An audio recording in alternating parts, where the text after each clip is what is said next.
अस्सलामुअलैकुम। सऊदी अरब इस्लाम की सबसे पाक और सबसे अहम जगह है, यानी वो ज़मीन जहाँ अल्लाह का घर यानी काबा मौजूद है और जहाँ से इस्लाम की रोशनी फैली।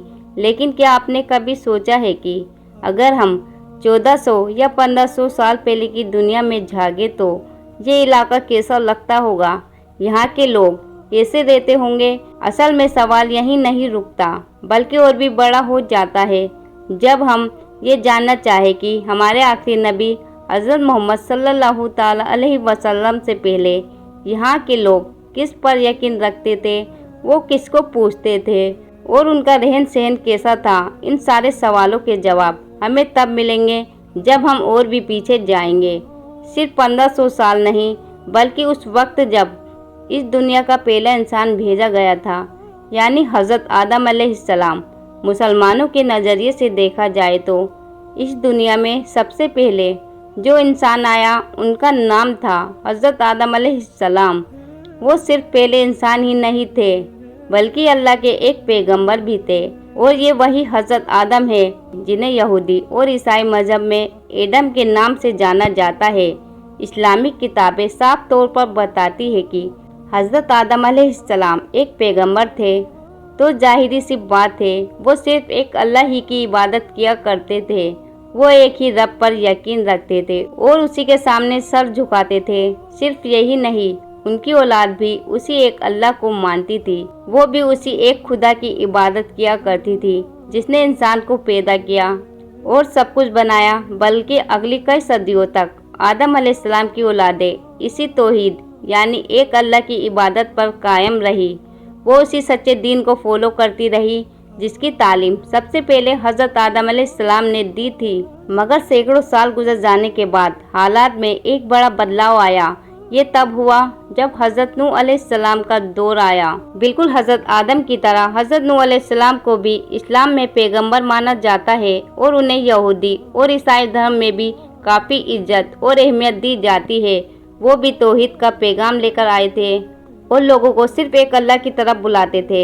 याद रहे कि ये वही मशहूर पैगंबर है जिनके दौर में अल्लाह की तरफ से अजाब के तौर पर एक खतरनाक तूफान आया था जिसने पूरी दुनिया को हिलाकर रख दिया था।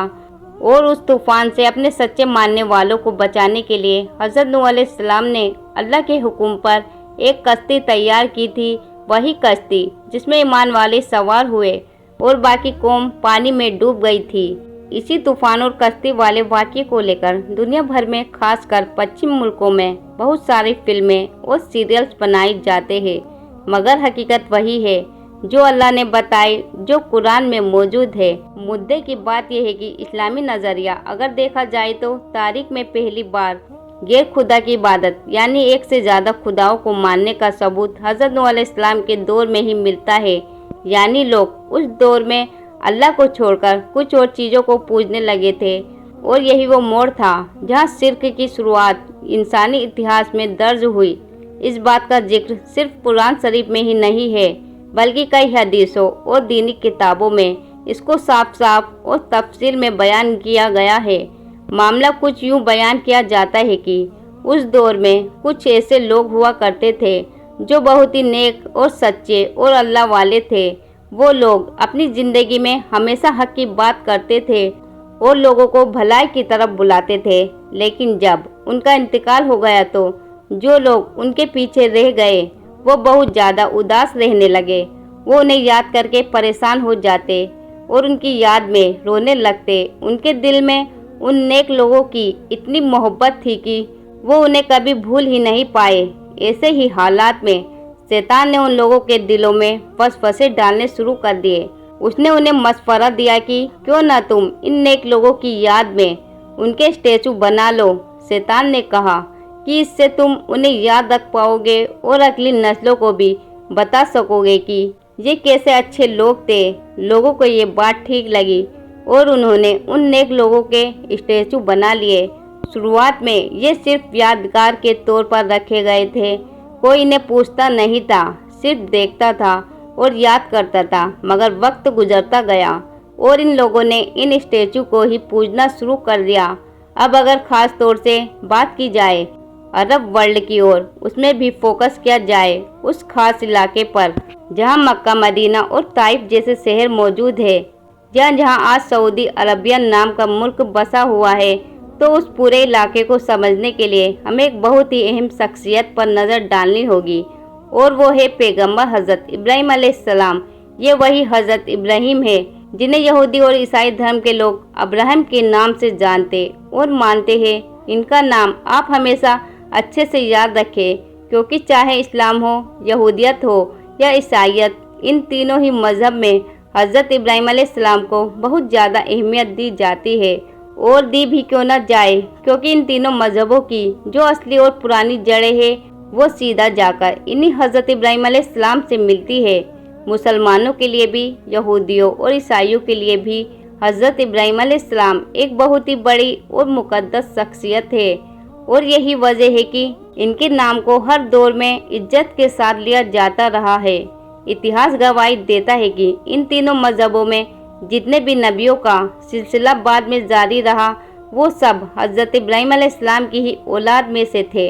अब रही बात की हज़रत इब्राहीम अलैहिस्सलाम का दौर बिल्कुल एग्जैक्टली कौन सा था, वो इसको लेकर आज तक भी कोई खास और साफ क्लियरिटी मौजूद नहीं है, मगर तीनों ही मज़हबों में हज़रत इब्राहीम अलैहिस्सलाम से जुड़ी जो तफसीलात मिलती है, यानी इस्लाम, यहूदियत और ईसाइयत, इन तीनों के अंदर उनसे रिलेटेड जो भी मालूमात मौजूद है उन्हें एक जगह जमा करके और साथ ही पुरानी तहजीबों के नक्शे और बाकी रिसर्च को मिलाकर मॉडर्न दौर के बहुत से हिस्टोरियंस और आर्कियोलॉजिस्ट ने एक अंदाज़ा लगाने की कोशिश की है। उस रिसर्च और अंदाजे के मुताबिक ये बताया गया है कि शायद हज़रत इब्राहीम अलैहिस्सलाम का दौर करीब 2000 से लेकर 1700 BCE के बीच रहा होगा। यानी अगर पैगंबर हज़रत ईसा अलैहिस्सलाम को देखा जाए तो हज़रत इब्राहीम उनसे तकरीबन 1700-2000 साल पहले के दौर में रहे होंगे, और अगर आज के दौर के हिसाब से गिना जाए तो ये वक्त तकरीबन 3700 से 4000 साल पहले का बनता है। अब गौर करने वाली बात यह है कि जब पैगंबर हज़रत इब्राहीम अलैहिस्सलाम का जन्म हुआ तो वो आज के दौर के इराक के एक इलाके में पैदा हुए थे। उस वक्त ना सिर्फ उनकी अपनी कौम बल्कि आसपास के ज़्यादातर लोग बुतों की पूजा किया करते थे। यहाँ तक कि उनके अपने घर में रहने वाले उनका अपना चाचा, जिसका नाम अजर बताया गया है, वो भी बुतों की इबादत किया करता था। और सिर्फ इबादत ही नहीं बल्कि तारीखी बयानात से भी ये मालूम होता है कि ये आदमी अजर खुद बुत बनाता था और लोगों में बेचता भी था। दूसरी तरफ पैगंबर हज़रत इब्राहीम अलैहिस्सलाम ने बहुत ही कम उम्र से ही बुतों की पूजा और शिर्क के इस सिस्टम को खुलकर नापसंद करना शुरू कर दिया था। उन्होंने खुलकर इस बात का ऐलान किया कि सिर्फ एक अल्लाह ही सच्चा माबूद है और इन बेजान मूर्तियों की कोई हैसियत नहीं। इसका नतीजा ये हुआ कि न सिर्फ उनकी पूरी कौम उनसे चिढ़ने लगी, बल्कि उनका अपना ही घर, यानी उनके अपने चाचा जिसने उनको पाला था, वो भी उनको धमकाने लगा। इसने साफ कहा कि अगर तुमने हमारे बुतों के खिलाफ बोलना नहीं बंद किया तो मैं तुम्हें घर से निकाल दूंगा या तुम्हें नुकसान पहुंचाऊंगा। एक मशहूर वाकया जो इस पूरे मंजर को बयान करता है वो कुरान शरीफ में भी दर्ज है और बहुत सी दीनी किताबों में तफसील में बयान किया गया है कि जब एक बार हज़रत इब्राहीम अलैहिस्सलाम की कौम के तमाम लोग त्योहार या फेस्टिवल की वजह से गांव या शहर से बाहर गए हुए थे, तो उस मौके का फ़ायदा उठाते हुए हज़रत इब्राहीम अलैहिस्सलाम उनकी इबादत गाह के अंदर दाखिल हुए, जहां ये लोग अपने बनाए हुए बुतों की पूजा किया करते थे। वहां जाकर उन्होंने उनके सारे बुतों को एक एक करके तोड़ डाला, मगर एक बुत को उन्होंने जानबूझकर छोड़ दिया और वे था सबसे बड़ा बुत। फिर जब वो तमाम लोग अपने फेस्टिवल से लौटकर वापस आए और उन्होंने अपनी इबादत गाह के अंदर ये पूरा मंजर देखा तो वो गुस्से से आग बबूला हो गए। उन्होंने देखा कि सारे बुत टूटे पड़े हैं, सिर्फ एक बड़ा बुत बचा हुआ है और उसके हाथ में एक कुल्हाड़ी टंगी हुई है। फौरन वो लोग हज़रत इब्राहीम अलैहिस्सलाम के पास पहुँचे और गुस्से में कहने लगे कि हमें पूरा यकीन है कि ये काम तुम ही ने किया होगा। जिस पर हज़रत इब्राहीम अलैहिस्सलाम ने बड़ी ही हिकमत और सादगी के साथ उस बचे हुए बड़े बुत की तरफ इशारा किया और कहा, मुमकिन है ये सब उसी ने किया होगा। अगर ये बोल सकता है तो इसी से पूछ लो। हो सकता है ये तुमको खुद बता दे कि ये सब किसने किया। ये जवाब सुनकर पूरी कौम हैरान होने के साथ साथ गुस्से में भर गई और फिर धीरे धीरे हालात ऐसे हो गए कि बुत परस्ती के इसी खिलाफत की वजह से हजरत इब्राहिम अलैहिस्सलाम को उस दौर के बादशाह के महल तक पहुंचाया गया। वो बादशाह जो खुद को खुदा कहलवाने की कोशिश करता था और अपनी ताकत पे घमंड करता था। महल में हजरत इब्राहिम अलैहिस्सलाम और उस बादशाह के बीच में एक लंबी बहस हुई, जिसमें हजरत इब्राहिम अलैहिस्सलाम ने अपने अल्लाह की तौहीद को साबित किया और उस झूठे बादशाह की सोच को पूरी तरह झुका दिया। लेकिन जब बादशाह के पास कोई जवाब नहीं बचा तो उसने गुस्से में आकर हजरत इब्राहिम अलैहिस्सलाम को जिंदा आग में फेंक देने का हुक्म दे दिया। मगर जैसा कि हम जानते हैं, जब हजरत इब्राहिम अलैहिस्सलाम को आग में डाला गया तो अल्लाह के हुक्म से वो आग ठंडी हो गई थी और हजरत इब्राहिम अलैहिस्सलाम सलामत बच निकले थे। ये खुला करिश्मा था जिसे पूरी कौम ने अपनी आंखों से देखा, लेकिन फिर भी ज़्यादातर लोग मानने को तैयार नहीं हुए। वक्त के साथ उनकी कौम न सिर्फ उनकी बातों को नज़रअंदाज करती रही बल्कि उनकी दुश्मन भी बनती चली गई। जब हजरत इब्राहिम अलैहिस्सलाम ने देख लिया कि अब ये कौम बिल्कुल भी हक को कबूल नहीं कर रही तो उन्होंने वहाँ से हिजरत करने का फैसला किया, यानी उन्होंने अपना वतन इराक छोड़ दिया और अल्लाह के हुक्म से सीरिया की तरफ रवाना हो गए। सीरिया पहुँचने के बाद हजरत इब्राहिम अलैहिस्सलाम वहाँ कुछ वक्त ठहरे और फिर आगे चलकर फिलिस्तीन भी पहुँचे। उन्होंने वहीं को अपनी दावत का सेंटर बना लिया, यानी वहीं पर बस गए और लोगों को तौहीद की तरफ बुलाना शुरू किया। एक बार हजरत इब्राहिम अलैहिस्सलाम अपनी बीवी हजरत सारा के साथ मिस्र के इलाके में पहुँचे तो वहाँ के बादशाह ने हजरत इब्राहिम अलैहिस्सलाम की जो बीवी थी, मतलब कि सारा, उनकी खिदमत के लिए एक औरत की जिसका नाम हाजरा था उनको पेश किया। ये वो वक्त था जब हजरत इब्राहिम अलैहिस्सलाम और हजरत सारा को अभी तक कोई औलाद नहीं हुई थी। दोनों को औलाद की बहुत तमन्ना थी और इसी ख्वाहिश की वजह से हजरत सारा ने खुद अपने दिल से ये फैसला किया। उन्होंने अपनी खादिमा हजरत हाजरा का निकाह हजरत इब्राहिम अलैहिस्सलाम से करवा दिया और इसी तरह अल्लाह के करम से बुढ़ापे में हजरत इब्राहिम अलैहिस्सलाम के घर में उनके बड़े बेटे हजरत इस्माइल अलैहिस्सलाम की पैदाइश हुई। इसके बाद फिर अल्लाह के हुक्म पर ही हजरत इब्राहिम अलैहिस्सलाम ने अपने बेटे हजरत इस्माइल और उनकी वालिदा हजरत हाजरा को एक वीरान और चटकल रेगिस्तानी मैदान में छोड़ दिया और यही वो मुकद्दस जगह थी जहां बाद में मक्का शहर आबाद हुआ। याद रहे कि उस दौर में जहां आज मक्का मौजूद है वहां पर उस वक्त कुछ भी नहीं हुआ करता था, न कहीं पानी था, न कोई इंसान, न कोई दरख्त, न कोई छाव। वो गर्म चटियल और बिल्कुल वीरान रेगिस्तान इलाका था। उसी जगह जब नन्हे हजरत इस्माइल अलैहिस्सलाम को प्यास महसूस हुई तो उनकी माँ परेशान हो गई। उन्होंने पानी की तलाश शुरू की और बेचैनी में पास की सफ़ा और मरवा की पहाड़ियों के बीच इधर से उधर दौड़ना शुरू कर दिया। वो दौड़ती रही, ऊपर से नीचे चढ़ती रही, हर तरफ नजरें दौड़ाई की कहीं से पानी मिल जाए, मगर कुछ नजर नहीं आया। तो इसी बीच करिश्माई तौर पर जमीन से एक पानी का चश्मा फूट पड़ा।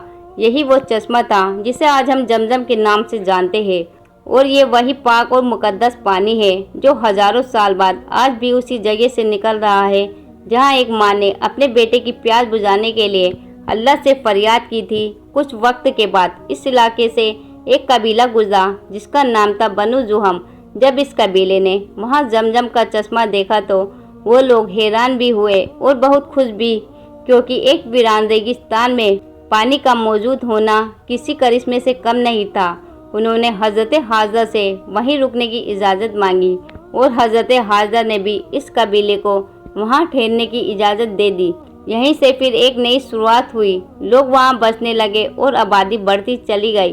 धीरे धीरे यही जगह एक बस्ती की सूरत में बदल गई और वक्त के साथ यही बस्ती एक शहर बन गई जिसे दुनिया आज मक्का नाम से जानती है। फिर एक वक्त ऐसा आया जब हजरत इब्राहिम अलैहिस्सलाम को अल्लाह की तरफ से हुक्म मिला कि मेरे घर की तामीर की जाए। इस हुक्म को पूरी फर्माबरदारी के साथ हजरत इब्राहिम अलैहिस्सलाम ने कबूल किया और अपने बेटे हजरत इस्माइल अलैहिस्सलाम के साथ इस नेक काम की शुरुआत की।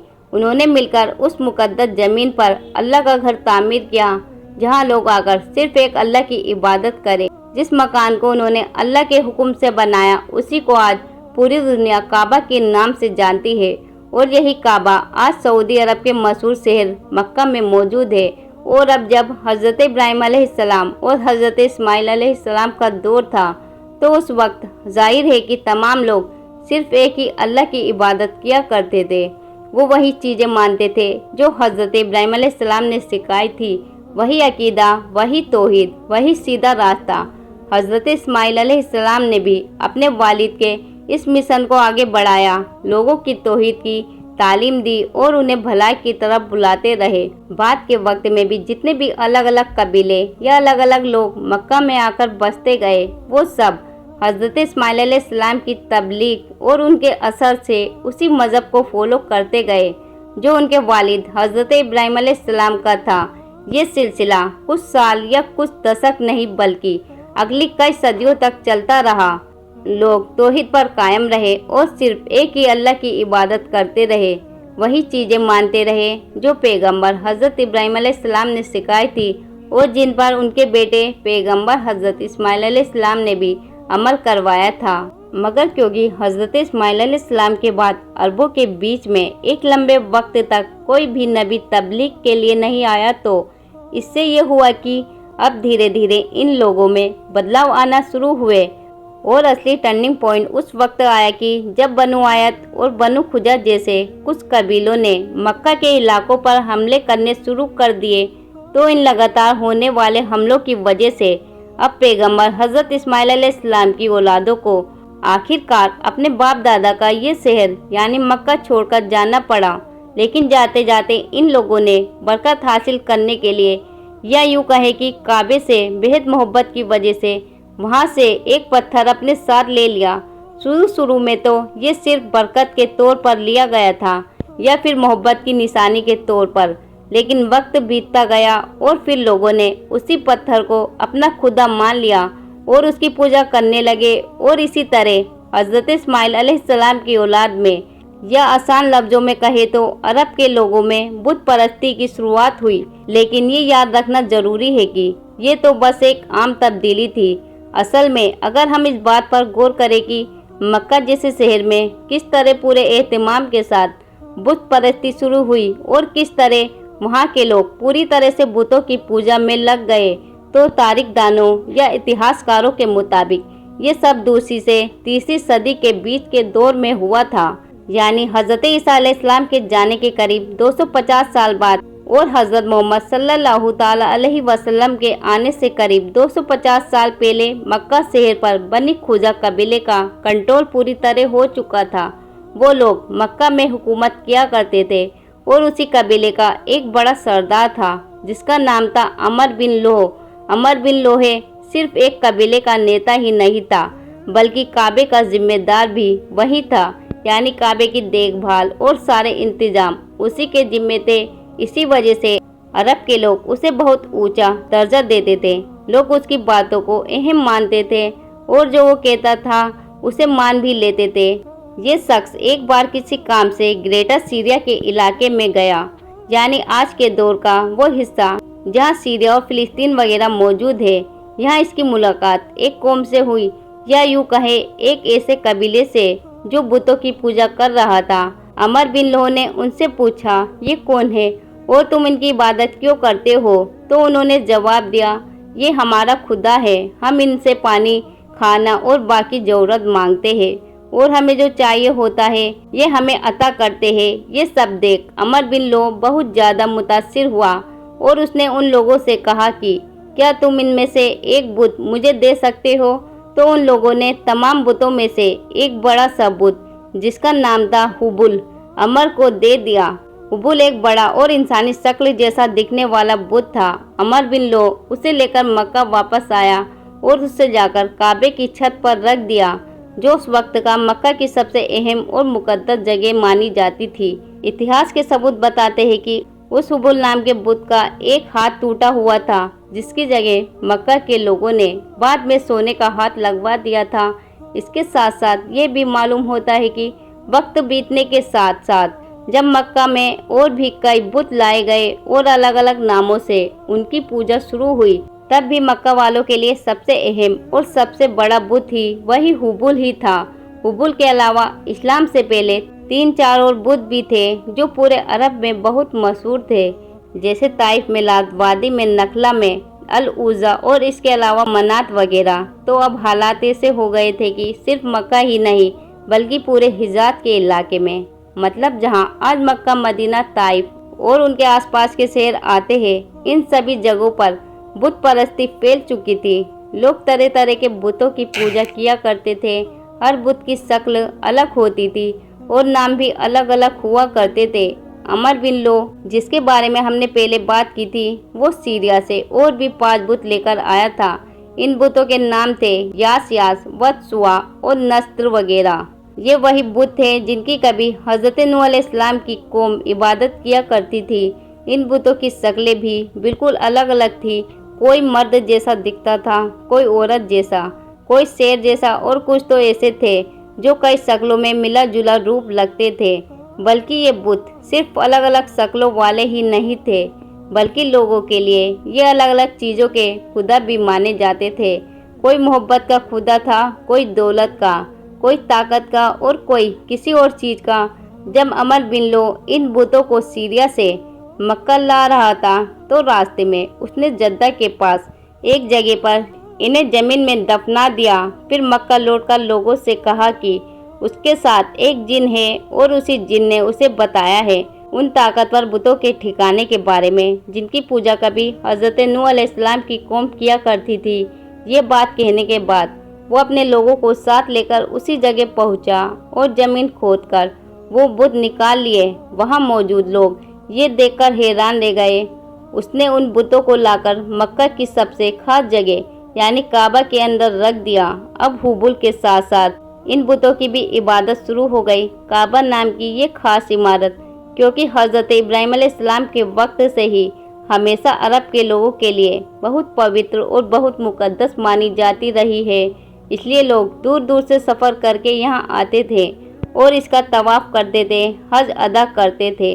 अब जब अलग अलग इलाकों से अलग अलग कबीले के लोग हज करने के इरादे से मक्का आते, तो वो यहाँ रखे हुए इन बुतों को देखने या मक्का के लोगों को खास अंदाज में इन बुतों की इबादत करते हुए पाते तो अक्सर हैरान रह जाते और कई बार इनसे मुतासिर भी हो जाते थे। इसी वजह से जब ये लोग वापस अपने इलाकों की तरफ लौटने का इरादा करते तो मक्का में मौजूद बुतों में से किसी एक की हुबहू नकल बनवाकर अपने साथ ले जाया करते थे। अब मक्का के लोगों के बीच बुत बनाने का चलन भी काफ़ी बढ़ गया था, बल्कि उस दौर में मक्का वालों ने कुछ ऐसे बुत भी बनाए जो आगे चलकर पूरे अरब में बहुत मशहूर हो गए।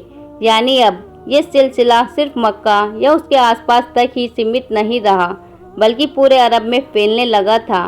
अब तो हालात ये हो गए थे कि अरब के हर शहर, हर इलाके, हर कबीले तक अलग अलग तरह के बुत पहुंच चुके थे। अरब के लोग इन बुतों का तवाफ भी करते थे, ठीक वैसे ही जैसे काबा का किया जाता था। वो इन बुतों को सजदा करते, इनकी इबादत करते और उनसे अपनी बड़ी बड़ी दुआएं और फरियादें मांगते थे। इनके सामने कुर्बानियाँ दी जाती थी, नजराने पेश किए जाते थे। यहाँ तक कि उनके व्यापार, खेती और जानवरों से जो कमाई होती उसका एक बड़ा हिस्सा अपने अपने बुतों के लिए अलग अलग रखा जाता था। और ये सब कुछ यूं ही 3-4 सदियों तक चलता रहा, जब तक इस्लाम का नूर न आया। खुद इस्लामिक किताबों से भी ये बात मिलती है कि जब आखिरी पैगंबर हज़रत मोहम्मद सल्लल्लाहु ताला अलैहि वसल्लम का दौर आया, तो उस वक्त भी काबा और उसके आसपास के इलाके में तकरीबन 360 बुत रखे हुए थे।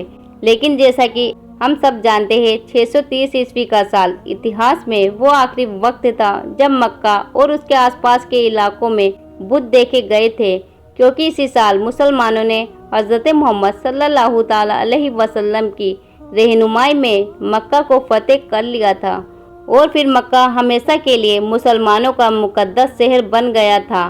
तो हम उम्मीद करते हैं आज की हमारी ये वीडियो आपको बेहद पसंद आई होगी। वीडियो पसंद आने की सूरत में लाइक और शेयर कीजिएगा। मिलेंगे इंशाअल्लाह ताला एक नई वीडियो के साथ, तब तक के लिए अस्सलामु अलैकुम, अल्लाह हाफिज।